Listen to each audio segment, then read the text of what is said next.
성 모두 놓았어요. 썩어져갈 세상 예물 두 손으로 잡았어요.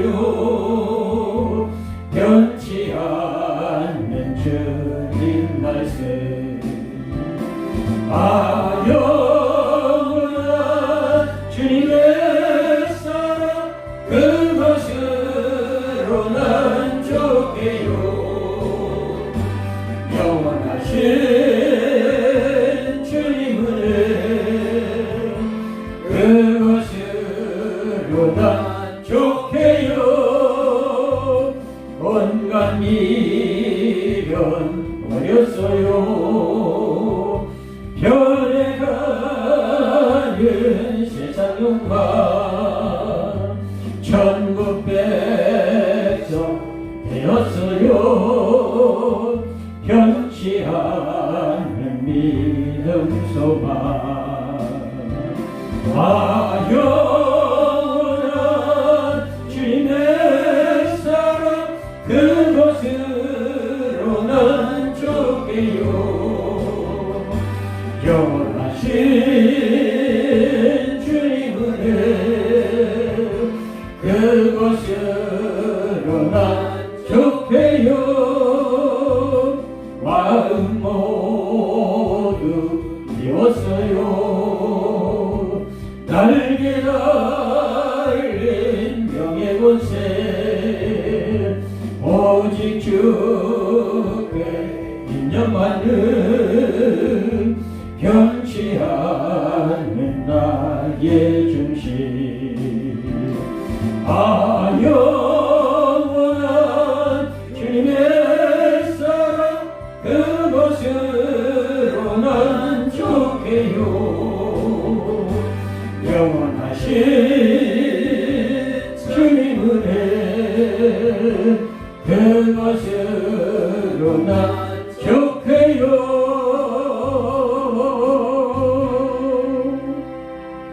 할렐루야. 다윗은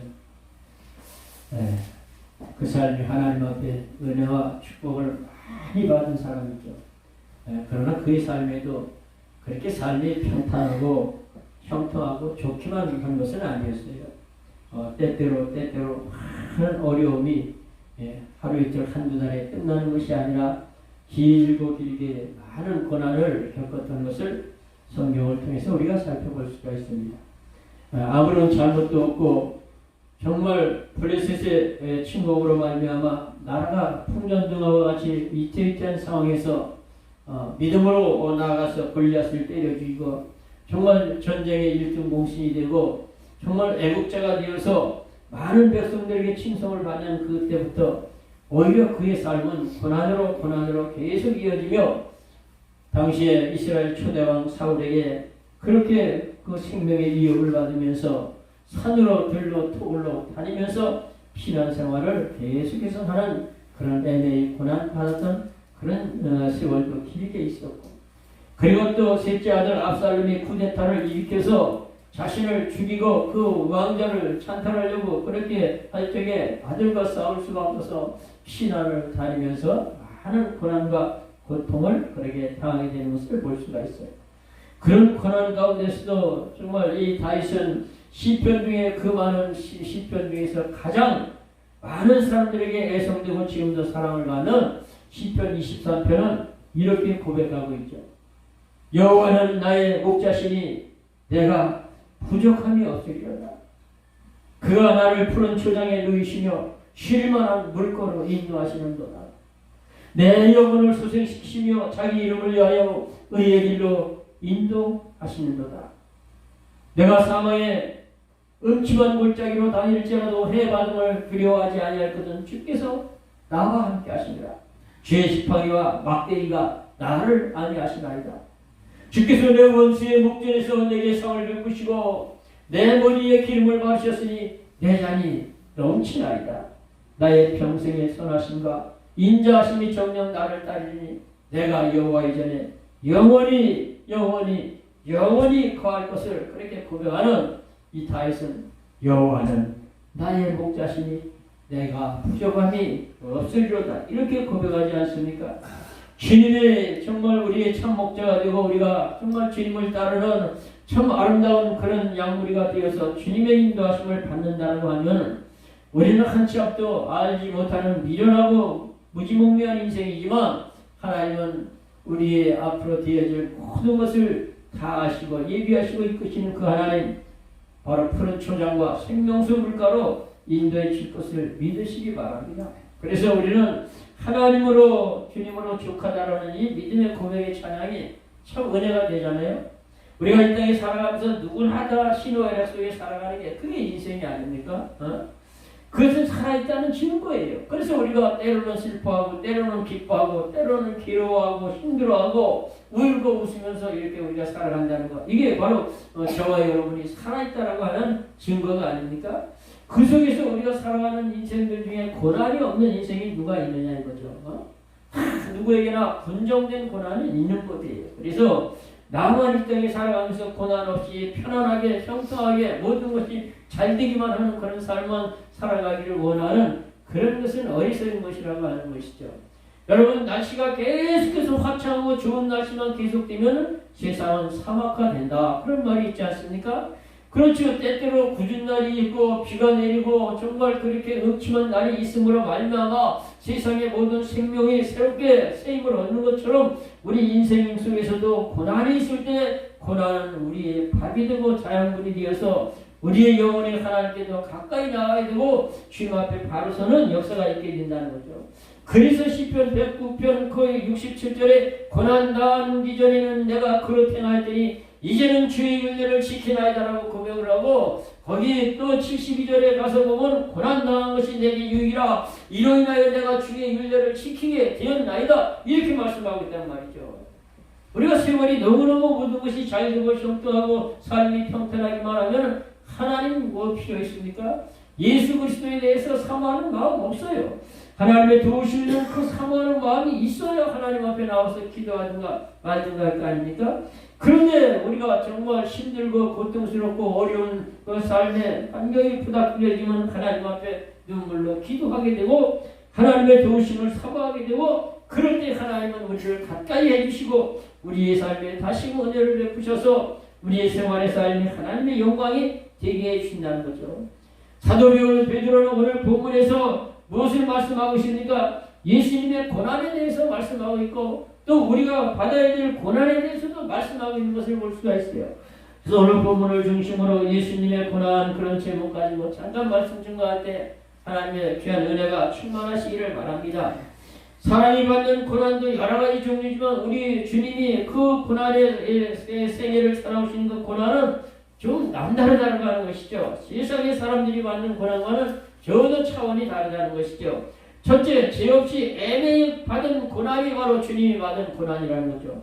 오늘 여기 보면 19절과 20절에 이렇게 말씀하고 있지 않습니까? 오늘 19절과 20절을 보세요. 여기 보면 애매히 고난을 받아도 하나님을 생각함으로 슬픔을 참으면 이는 아름다우나 죄가 있어 매를 맞고 참으면 무슨 칭찬이 있으리요? 오직 선을 행함으로 고난받고 참으면 이는 하나님 앞에 아름다우니라, 이렇게 말씀하고 있지 않습니까?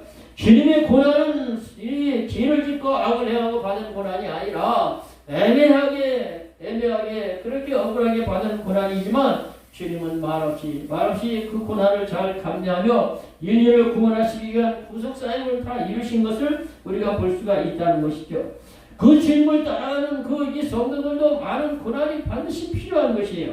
그래서 디모데후서 3장 12절에 무릇 그리스도 예수 안에서 경건하게 살고자 하는 자에겐 반드시 핍박이 있으리라고 이렇게 말씀하고 있지 않습니까?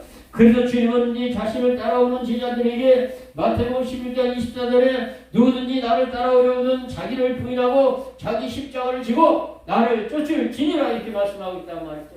십자가를 지고 쫓으라는 주님의 말씀을 우리는 잘 생각해야 돼요. 십자가는 고난이요 고통이요 슬픔이요 아픔이요 죽는 것이 바로 십자가란 말이죠. 그 십자가를 지고 쫓으라는 거죠. 주님은 저와 여러분에게 한 사람 한 사람에게 맡겨주신 십자가가 있다는 거예요. 그 십자가를 잘 질 때 주님의 십자가는 인류를 구원하시는 구원의 십자가요 하나님의 뜻이요 하나님의 영광을 올렸던 것처럼 우리가 각자에게 맡긴 그 십자가 잘 지는 것은 하나님이 우리를 향하신 뜻을 이루어가는 것이고 하나님의 기쁨이와 하나님의 영광이 되어지게 된다라고 하는 것이죠. 그래서 그 십자가를 잘 지고가는 성도들에게 자연스럽게 따라오는 고난이 있고 고통이 있다라고 하는 거죠. 믿음의 선진들이 다 그랬어요. 신구약의 모든 하나님의 귀한 믿음의 용장들이 다 그렇게 평탄한 길을 간 게 아니라 육신적으로는 고난과 고통의 슬픔의 아픔의 길을 갔으나 그러나 그들은 그 하나님이 주시는 영혼의 부여함으로 영광스러운 하늘의 별과 같은 존재들이 다 되어졌다는 것이죠. 그래서 이 구약에 보면 아벨부터 시작해서 그 노아, 아브라함, 이삭, 야곱, 요셉, 모세, 엘리야, 엘리사, 그리고 이사야, 예레미야, 미가, 다니엘, 호세아, 수 없는 많은 그런 믿음의 사람들이 날마다 고난 가운데 힘들고 고통스러운 가운데서도 그 직무를 잘 감당했던 것을 볼 수가 있어요. 신약에 와서도 예수님을 비롯해서 예수님의 12 제자 그리고 사도 바울, 스데반 집사님 그 하나님의 사람들이 다 고난의 가시밭길을 가면서도 기쁨으로 갈 수 있었던 것은 하나님의 은혜가 그들에게 있었기 때문이라고 하는 거죠.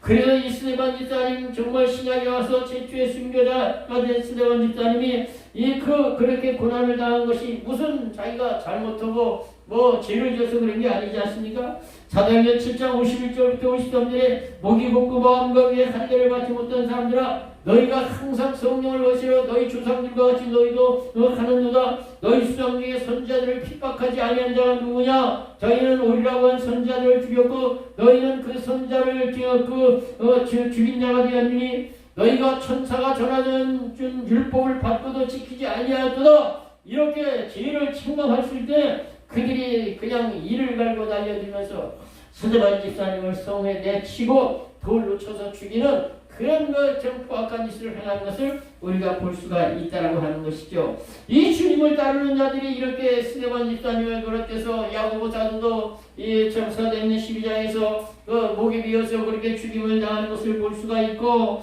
그리고 그냥 그 모든 믿음의 사람들이 다 그렇게 힘들게 고난을 당했지 않습니까? 사도행전 5장 40절 42절에 저희가 옳게 여겨 사도들을 불러들여 책짓기라고 다시는 예수의 이름으로 말하는 것을 금하고 누우니 사도들은 그의 이름으로 능력받는 자로 합당한 자로 여김을 기뻐하면서 집에 돌아가서 집에 있든지 성전에 있든지 예수는 그리스도라 가르치기와 전도하기로 쉬지 아니하였다라고 말씀하고 있지 않습니까? 오히려 사도들은 어떤 반응을 보였습니까? 잘못한 게 없이 그렇게 채찍질을 당하고 고난을 당하는데 오히려 그걸 기쁘게 여겼다는 거지. 왜? 내가 하나님의 사람으로 그리스도의 일꾼으로 인정받는 자로 그렇게 고난받는 것을 기뻐했다는 거죠.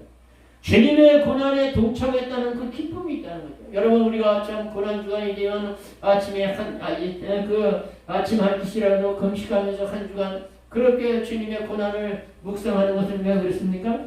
주님의 고난에 작은 것이라도 동참을 하면서 그렇게 경건한 한 주간을 보내는 거 아닙니까? 그러니까 우리가 정말 주님의 고난에 동참받는 자가 그가 바로 하나님의 이 아들이요 하나님의 딸 아닙니까? 로마서 8장 14절부터 18절에 무릇 하나님의 영광 그 영으로 인도함을 받는 그들은 곧 하나님의 아들이라 성령이 우리 영으로 더불어 우리가 친히 하나님의 자녀인 것을 증거하노니 자녀인 건 곧 후사 곧 하나님의 후사여 그리스도와 함께한 후사니요 우리가 그와 함께 영광을 받게 하여 고난도 받아야 될 것이니라. 우리의 잠시 받는 환난에 경한 것은 장차 우리에게 나타날 영광에 중한 것과 좋게 비교할 수 없도다라고 말씀하시면서 우리가 주님의 고난에 동참할 때 주님의 그 영광스러운 영광에 참여할 수 있는 자격이 되어진다는 거죠. 그렇기 때문에 우리는 주님 때문에 받는 그 고난은 결국은 우리에게 엄청난 축복의 근거가 된다는 것을 우리가 생각을 해야죠. 주님은 팔복을 말씀하시는 데서 8번째 복을 말씀하실 때 이 마태복음 5장 10절부터 그 12절까지 의인을 위하여 핍박을 받는 자는 복이 있나니 천국이 저희 것이며 나를 인하여 너희를 욕하고 핍박하고 거짓으로 너희를 거스려 모든 악한 말을 할 때 기뻐하고 즐거워하라. 하늘에서 너희 상이 큼이라. 너희 전에 있던 선지자들을 이같이 핍박하였느니라. 이렇게 말씀하시면서 우리 이전의 모든 믿음의 선진들이 그렇게 하나님 앞에 정말 신앙 믿음 지키기 위해서 많은 핍박과 고난을 받게 되었다라고 하는 것이죠. 여러분 우리가 세상에서도 고난이 없는 영광은 없어요. 사업을 크게 일으켜서 큰 기업의 오너가 되는 것이 그냥 거저됩니까? 그 과정마다 큰 실패도 고난의 아픔도 겪으면서 그 자리까지 가는 거예요. 네? 여러분 그냥 저절로 세계 챔피언이 되고 그렇게 영광의 자리 가는 겁니까?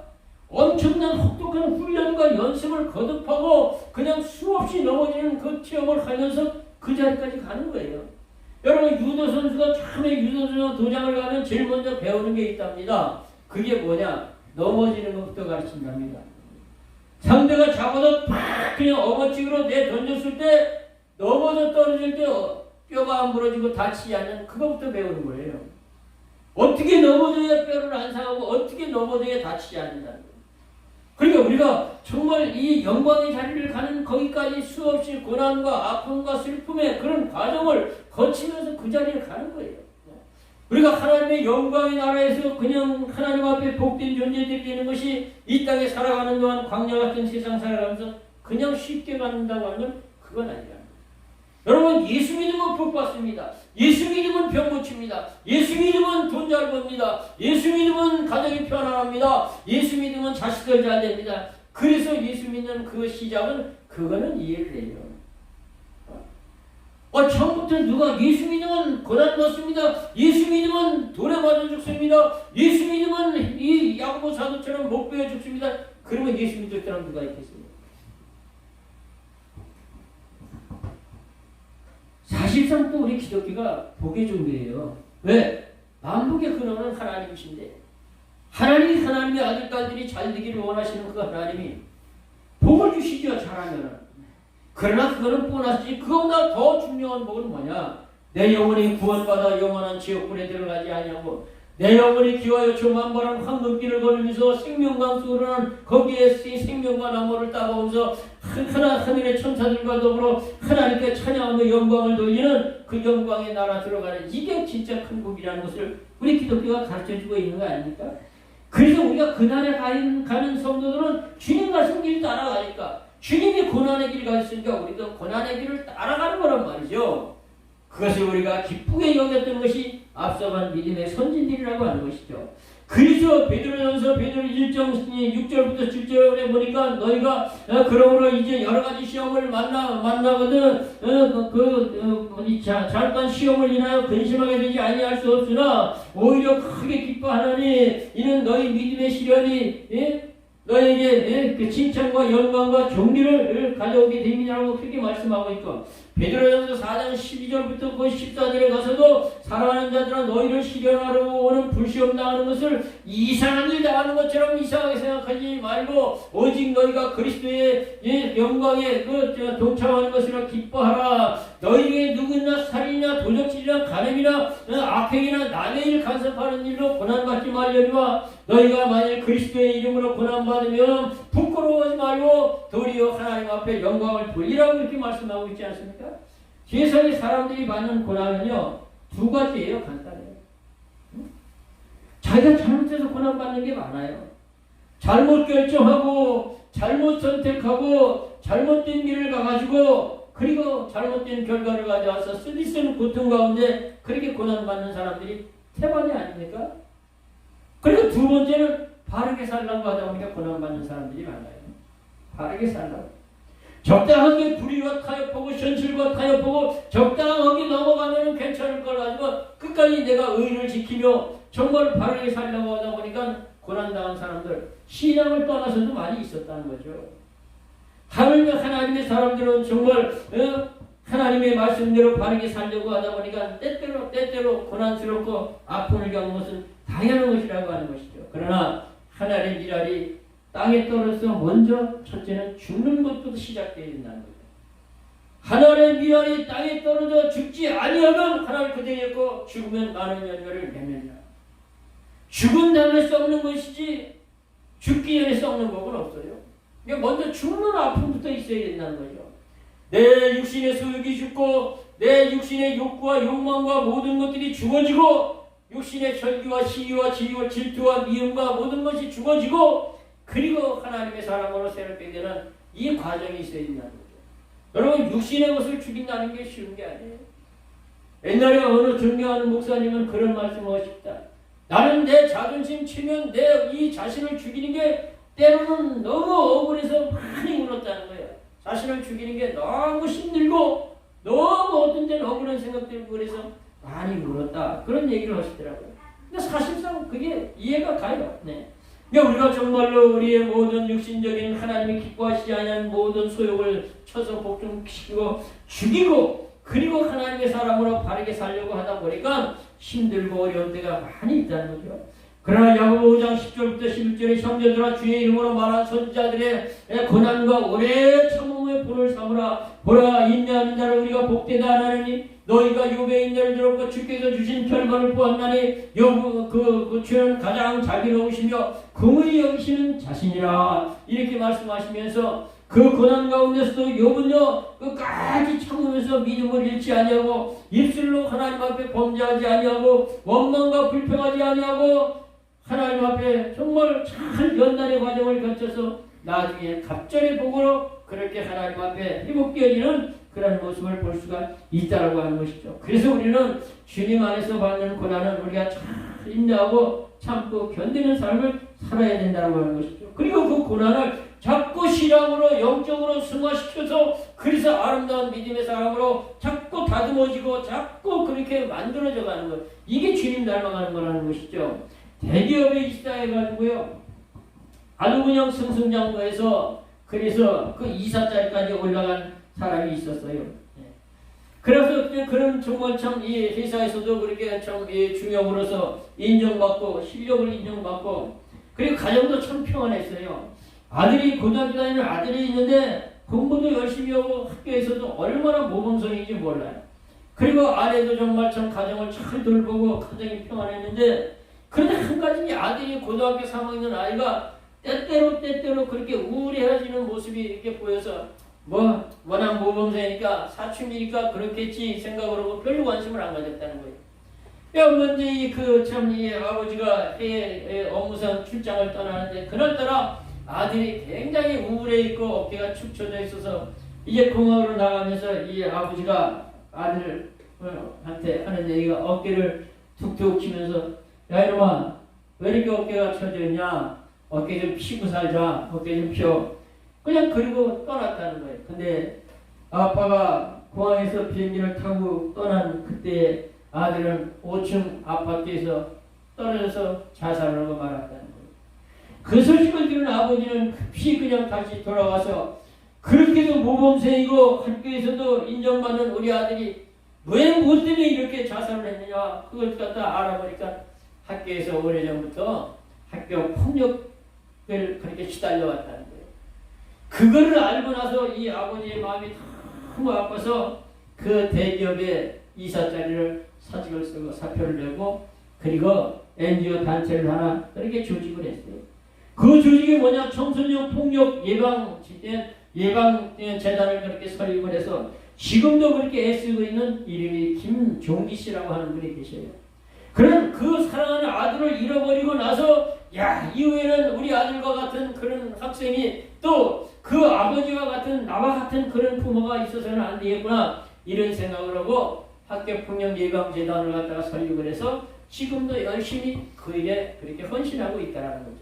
여러분 고난을 통해서 우리가 좀 더 차원 높은 좋은 일을 그렇게 해내면서 우리의 삶을 좀 더 가치 있고 아주 보람있고 위대한 삶으로 만들어갈 수가 있다라고 하는 것이죠. 그래서 우리 죄 없이 고난받아도 우리는 그것을 자꾸 영적으로 승화시킬 줄 아는 믿음의 사람들이 되어야 된다는 거죠. 두 번째, 인간의 죄, 나의 죄 때문에 받으신 고난이다라고 우리 믿음의 사람들은 그렇게 생각을 해야 돼요. 예수님이 십자가에 못 박혀 달려 돌아가신 것이 왜 십자가에 2000년 전에 갈보리 골고다에서 십자가에서 돌아가셨느냐? 그건 다른 사람 때문이 아니라 나 때문이다라고 이렇게 내 것으로 받아들일 때 그 은혜가 우리 마음속에 감격이 되고 그래서 눈물이 나고 하나님을 뜨겁게 사랑하는 믿음의 사람들은 변화된다는 거죠. 오늘 여기 본문 21절에 보세요. 21절에 이를 위하여 너희가 부르심을 입었으니 그리스도도 너희를 위하여 고난을 받으사 너희에게 본을 끼쳐 그 자체를 따라오게 하려 하셨느니라 이렇게 말씀하고 있지 않습니까?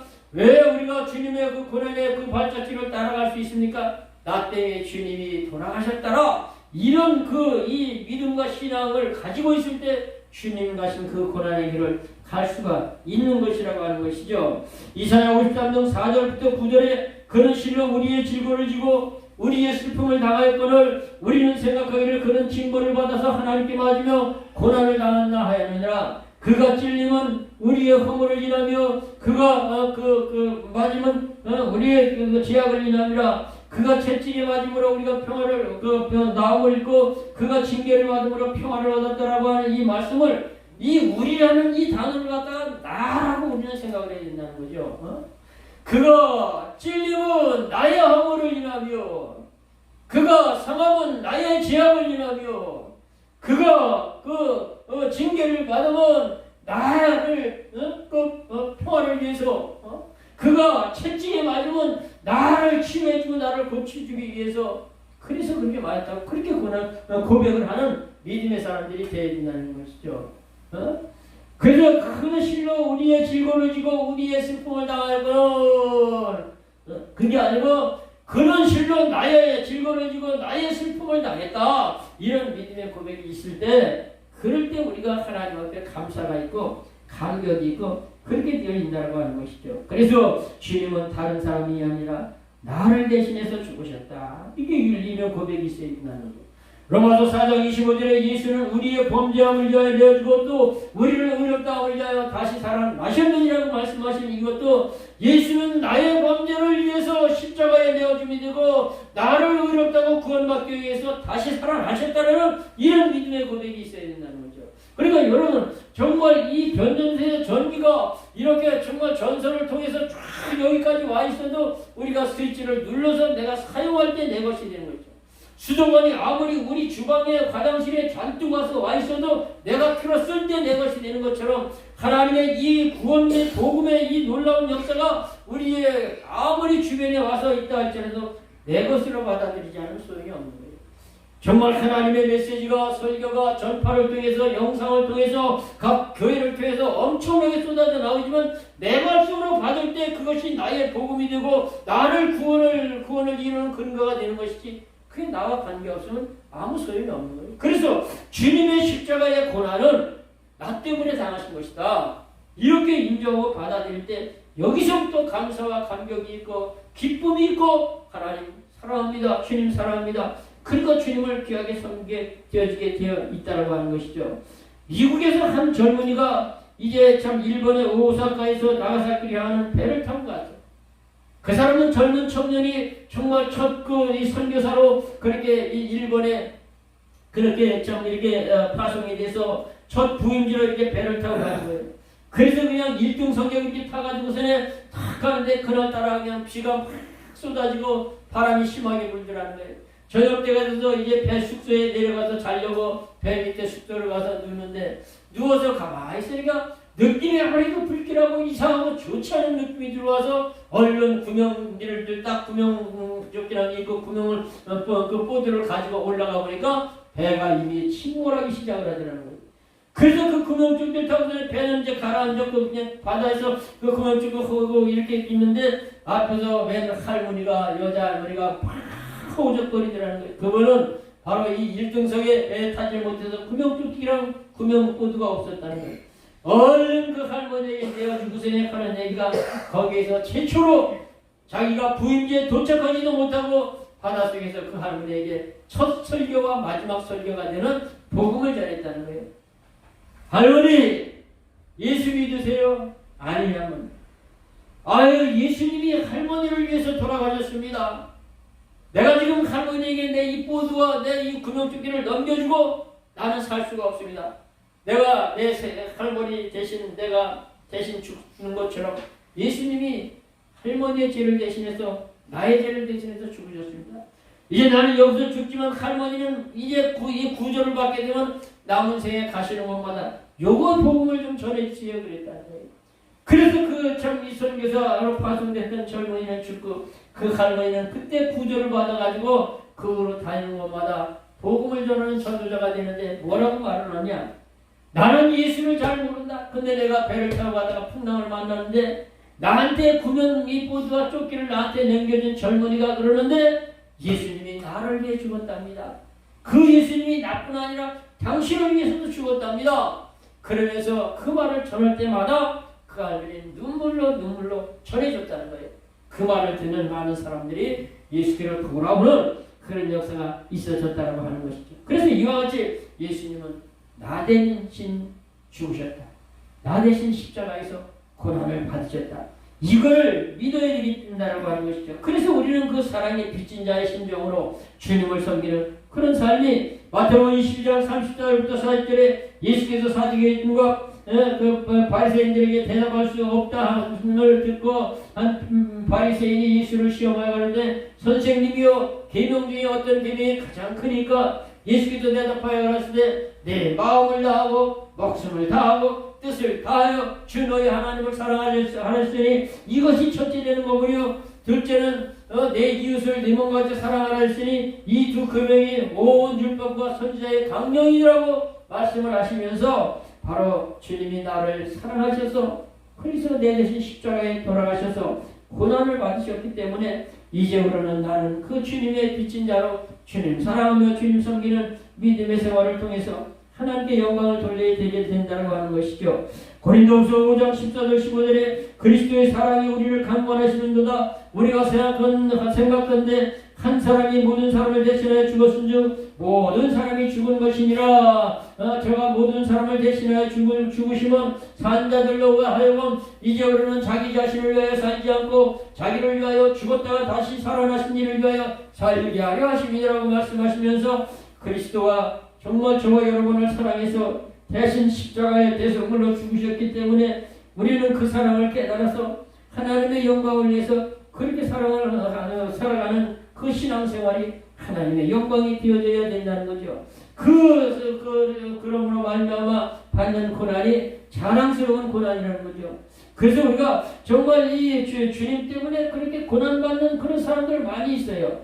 정말 믿지 않는 남편과 살아가면서 예수 믿고 은혜 받아서 정말 예수를 열심히 믿고자 하니까 남편한테 가지가지 학대를 당하면서 그렇게 고통당하는 아내들도 있고 직장에서 정말 신앙 믿음 지키려고 하다 보니까 술자리에 가서 같이 앉지 아니하고 그들과 합류 안 하니까 만년 계장으로 그냥 그렇게 그냥 과장 대리도 되지 못하고 진급도 못하고 그렇게 고난 가운데 힘들게 직장 생활하는 그런 사람들도 없지 않아 있게 된다고 하는 것이죠. 그리고 정말 우리 교회는 없습니다만 큰 교회 가보면 보면은 정말 결혼할 때가 돼서 나이가 차서 이제는 결혼을 해야 되겠는데 장가 이게 가고 시집갈 이 처녀 총각들이 아무나 그냥 만나서 갈 수가 없어서 불신자하고 결혼 안 하고 그렇게 지내다 보니까 혼기를 놓쳐서 나이가 많이 들어서 40이 넘고 50이 되고 그러면서도 그냥 주님 신랑 삼아 그렇게 살아가는 그런 사람들도 없지 않아 있다는 거죠.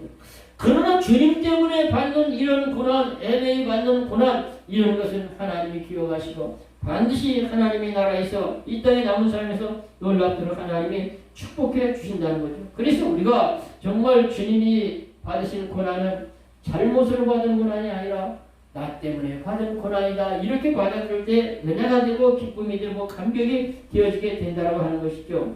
마지막으로 세 번째로 우리의 영원한 생명을 위한 고난이었다고 하는 거죠. 오늘 여기 보면 24절에 보세요.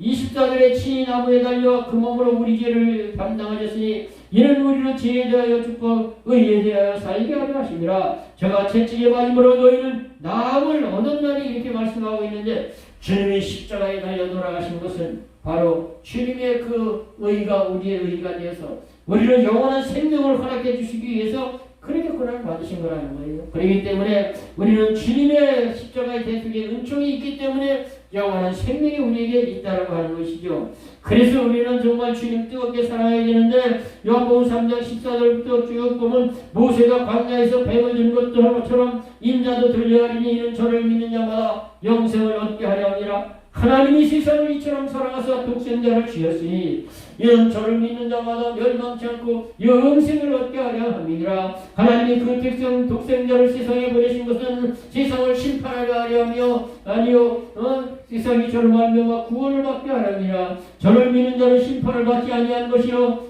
믿지 아니한 자는 하나님의 독생자를 믿지 아니하므로 벌써 심판을 받은 것이니라. 그 정죄는 이것이 빛이 세상에 왔을 때 사람들이 자기 행위가 악함으로 빛보다 어둠을 더 사랑하는 것이니라. 악을 행하는 자마다 빛으로 나오지 아니하나니 이는 그 행위가 드러날까 하며 진리를 쫓는 자마다 빛으로 나오나니 이는 그 행위가 하나님 안에서 행한 것을 드러내려 함이라고 말씀하시면서 하나님의 빛, 생명의 빛, 복음의 빛, 진리의 빛이 쫙 비춰질 때 자기의 심령에 악하고 추한 것이 드러나질 때 그때 정말 하나님 앞에 하나님 내가 이렇게도 흉악하고 무지몽매하고 정말로 흉악한 죄인이었군요 이렇게 깨닫고 회개하고 꼬꾸라지면 얼마나 좋겠습니까? 그러나 오히려 그것을 발악하며 대적하고 핍박하는 그런 사람들이 세상에는 많이 있다는 거죠. 그들이 누구를 예수님을 십자가에 못 박고 스데반 집사님을 돌로 쳐서 죽이는 그런 무리들이었다라고 하는 것이죠. 그래서 우리가 정말 이 우리 예수 그리스도 그분이 내 생명을 위해서 십자가에 고난당하셨다는 이 믿음을 가지고 영원한 생명을 얻었으니 우리는 그 은혜를 잊어버리면 안 되는 거죠. 요한복음 10장 28절 19절에 내가 저희에게 영생을 주노니 영원히 멸망하지 아니할 터이요 저희를 또 내 손에서 빼앗을 자가 없느니라. 저희를 나에게 주신 하나님은 크심에 아무도 하나님의 손에서 저희를 빼앗을 자가 없다라고 말씀하시면서 하나님이 예수 그리스도의 피가 으로 저와 여러분들을 사셨기 때문에 다시는 어둠의 흑암한 세력에 뺏기지 아니하고 우리를 끝까지 지켜주시고 하나님의 백성으로 이끌어 주신다는 믿음을 가지시기 바랍니다. 참 영원한 생명은 신비한 것이고 우리의 육신의 생명도 얼마나 신비한지 몰라요. 의학이 뭐 엄청나게 발달했고 그랬다 할지라도 아직도 우리 몸의 신비로움은 다 밝혀진 것은 아니라고 하는 것이죠. 우리가 어머니의 뱃속에 있을 때는요 양수에 쌓여 있어요. 아기꼬재기에 싹 거기에 뭐 양수가 있어서 그 안에서 이렇게 양수에 쌓여 있어. 희한하죠. 거기에서 그냥 참 그냥 이 배꼽을 통해서 그냥 영양분을 섭취하고 숨을 쉬면서 완전히 수중동물처럼 그렇게 살아가고 있는 거 아닙니까? 그래서 그 양수에 쌓인 것도 왜 양수에 쌓이느냐? 바로 이 우리 아기가 뱃속에서 이렇게 자라면서 운동을 해야 되는데 운동이 가장 좋은 곳이 어디냐? 물속이거든요. 여러분 허리가 아프고 몸이 아픈 사람은 이 수영장에 자주 다니는 건 좋은 거예요. 물속에서 운동하기가 훨씬 부드러워요. 그러니까 어린아이가 양수에 쌓여있으니까 자라면서 운동하기에 가장 적합한 것이 바로 이 양수 물속이기 때문에 그런 것이라는 거죠. 그 다음에 또 이제 양수에 쌓인 이유가 있는데 바깥에서 어떤 충격이 주어지더라도 가장 충격을 잘 흡수하지 그 물에서 흡수하고 충격을 받지 않게 하기 위해서 양수에 쌓여 있는 거예요. 네. 그래서 이 양수에 하나님이 어머니의 뱃속에서 싸고선에 배꼽으로 먹고 배꼽으로 숨쉬고 거기에서 운동을 하면서 성장을 하고 거기에서 외부의 충격을 받지 않냐고 안전하게 지켜주시는 하나님의 생명이 참 희한하지 않습니까? 신비하지 않습니까?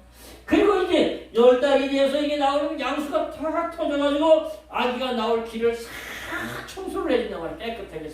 그래서 아기가 나오면서 어떤 그냥 세균에도 위험되지 않고 양수가 먼저 나오면서 그걸 갖다 쓸어서 청소를 하고 거기를 그냥 아기가 씻고 그렇게 나오면서 그때부터 대수술을 하지도 않았는데 어쩌면 그렇게 그 수중동물이 그때부터 입으로 먹고 마시고 코로 숨쉬면서 지상 육지동물로 이 변화되는 이 생명의 신비함은 너무너무 놀라운 것. 이건 지금도 의학적으로 밝히지 못하고 있는 거란 말이에요. 그런데 우리가 예수를 믿고 하나님의 사람으로 거듭나고 새 사람 되어서 영적인 사람이 되어서 하나님을 섬기며 천국 백성으로 살아간다는 이 신비를 갖다가 무엇으로 해석할 것이냐 이거예요.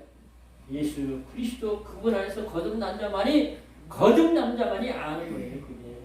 너희는 여호와의 선하심을 맛보아할지어다 하나님의 인자하심을 맛보아할지어다 이게 거듭난 자만이 내가 주님을 만났고 내가 정말 주님의 은혜 가운데 살아가고 있고 내가 가야 될 본향 땅은 천국이지 이 땅에서 영원히 사는 것이 아니고 이 땅은 잠시 왔다 가는 나그네 길이요 인생은 풀과 같고 꽃과 같고 아침 안개와 같고 그림자와 같다는 고백을 하고 천성을 향해서 오늘도 내일도 순례자를 걸어가면서 주님 사랑하며 삶하며 주님과 함께하는 삶이 이게 성숙한 믿음의 사람들의 삶이라고 하는 것이죠. 그래서 우리는 자기만이 아니야. 내가 정말로 새로운 생명을 얻은 새로운 정말 하나님의 사람이라는 걸 자기만이 아는 거예요.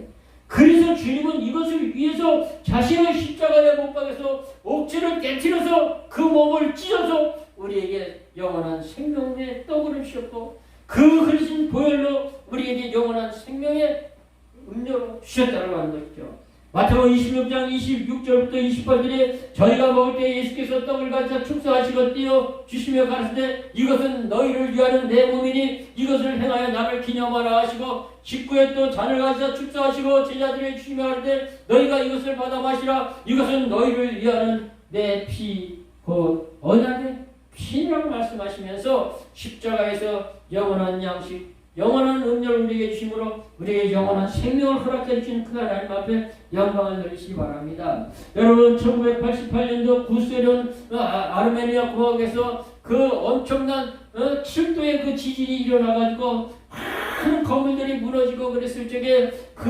무너진 그 건물 더미 속에서 이 갓난 아기를 하고 엄마가 매몰이 됐어요. 죽지 않고 그냥 그 공간에 그게 매몰이 됐는데 정말 하루 이틀 기다리는데 구조를 기다리고 있는데 아기가 배가 고프고 목이 마르니까 막 우는 거야. 그러니까 엄마가 그 아기를 어쩔 수 없으니까 손가락을 깨물기 시작했어요. 애미 손가락부터 깨물어서 아기 입에 물려요. 나오는 피를 아기가 쪽쪽쪽쪽 빨아요. 또 두 번째 손가락을 깨물어서 그렇게 아기에 물려요. 그렇게 해서 11일 동안을 아기에게 10손가락을 돌아가면서 깨물면서 울 때마다 아기의 입에 물려서 11일 만에 구출이 됐는데 구조자들이 보니까 엄마의 손가락이 선한 곳이 하나도 없고 아기가 끝까지 살아있더라고 하는 거죠. 그래서 구원을 받는 거예요. 여러분 정말 이상봉 목사님은 그런 얘기를 했어요. 하나님 사랑 없으면 나는 어머니 사랑 믿겠다고. 여러분 사랑은 이렇게 위대한 것이고 그 부모의 사랑보다 더 위대한 것이 하나님의 사랑인데 이사야 49장 15절에 어찌 어미가 그 자기 태에서 난 자식을 긍휼히 여기지 아니하며 자기 젖먹는 자식을 긍휼히 불쌍히 여기지 아니하겠느냐. 그들은 혹시 잊을지라도 나는 너를 잊지 아니하리라. 너희 손가락이 너희 이름이 내 손바닥에 그저 새겨 있다라고 말씀하시면서 하나님의 사랑이 이렇게도 강하다는 걸 말씀하고 있어요. 말씀을 정리해 봅니다. 우리가요